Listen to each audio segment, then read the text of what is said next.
சிங்கப்பூர்ல இருந்து ஒரு பையன் அவங்க அம்மா மதுரையில தேனி கிட்ட இருக்காங்க. அம்மா நீ சிங்கப்பூருக்கு வந்துருமான்னு 2-3 தடவை அழைக்கிறான். அவங்க அம்மாவும் யோசிக்கிறாங்க, இந்த வயசான காலத்துல நான் எப்படி இந்த வீட்டுல இருக்கிறது, நான் மட்டும் எப்படி தனியா இருக்கிறது, கணவனும் இல்ல, ஒரே பையன் தான், சொத்து பத்தெல்லாம் வித்துட்டு பணமாக்கி வச்சிருக்காங்க.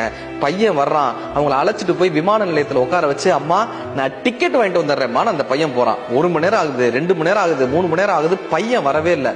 ஐயோ தான் பையனை யாரோ கடத்திட்டு போயிட்டாங்களோ, என் பையனை யாரோ அடிச்சுட்டாங்களோன்ற ஒரு பதபதைப்புல அந்த அம்மா ஓடி போய் விமான நிலைய பணியாளர்கள்ட்ட சொல்றாங்க.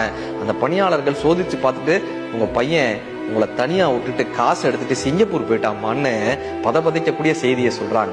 இப்ப கிராமத்துக்கு திரும்பினதுக்கு அப்புறம் இந்த செய்தியை கேட்ட அத்தனை பேரும் அந்த பையனை திட்டுறாங்க, சபிக்கிறாங்க. 3 நாள் அந்த அம்மா யார்கிட்டயுமே பேசல. 4வது நாள் அந்த கிராமத்தில் இருக்கக்கூடிய அத்தனை பேரையும் கையை கூப்பி சொன்னாங்களாம், என் பையன் பண்ணது தப்பாவே இருக்கட்டுங்க, ஆனா என் பையனை சபிச்சிடாதீங்க. கடல் கடந்து கண்காணாத தேசத்துல யாரும் இல்லாம இருக்கான், ஏதோ ஒரு பண தேவை, அவன் என்ன ஏமாத்தாம வேற யாரை ஏமாத்த முடியும், அவனை சபிச்சிடாதீங்க, எங்க இருந்தாலும் என் பையன் நல்லா இருக்கட்டும்னு சொல்லக்கூடிய மிகப்பெரிய உள்ளம் இந்த தாயினுடைய உள்ளமா தாங்க இருக்க முடியும். வயிற்றில் எத்தினால் மட்டுமல்ல, நெஞ்சில் உதைத்தாலும் கூட அதை பொறுத்து கொள்ளக்கூடிய குணம் இந்த தாயின் குணம். பசுந்தங்கம், புதுவெள்ளி, மாணிக்கம், மணிவேரம் இவையெல்லாம் ஒரு தாய்க்கு ஈடாகுமா?